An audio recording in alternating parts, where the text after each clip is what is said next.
NZI members have consistently said that IES was a model that was flawed and couldn't work inside primary, and they showed that by the very, very strong rejection a couple of months ago. This really meant that the government had to re-look at that model, and they made it clear they wanted to re-enter talks with NZI, and of course that's what we needed to do. But we couldn't go in on that basis of the IES model. That's been rejected by the members, and we'll continue to reject it. What we did need to have is a model that actually went back to the sector and asked the sector what works for them in that collaboration and transition space, and then look to see what is the necessary roles and resourcing that's going to support that.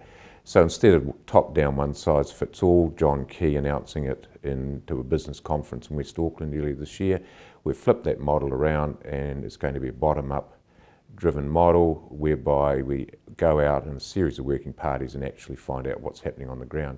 And let's not forget, for the first time we're actually looking for some evidence, not so-called research put forward by a group of American business consultants, McKinsey. So we're doing it properly this time. That's what our members wanted. They want to engage with the process, so it's going to be very extensive, but we made sure that support staff weren't left out of it, which the original model had.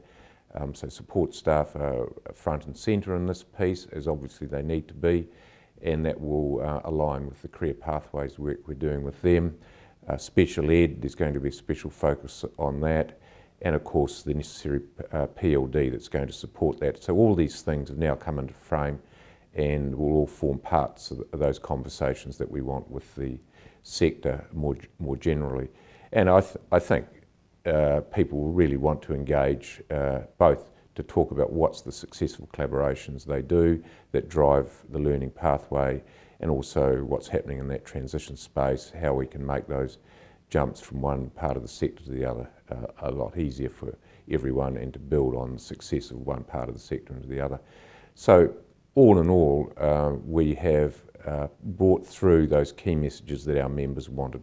They wanted this to be member driven by the sector, engaged with parents and communities, because we will be talking to boards of trustees and communities and parents about this. They obviously will have a really big interest in it, in doing so, and then with the professionals at the work sites, each of the work sites that identify that they're part of successful practice. Lots of good things are happening out there already, so instead of sidelining them like IES did, we're going to bring them up front and centre. The critical concept here is the learning pathway. The IES is about a communities of schools.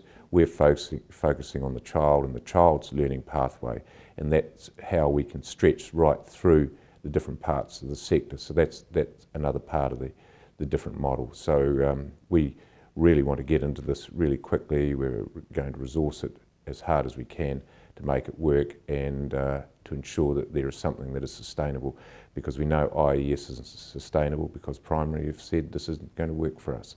So let's see where we go from here.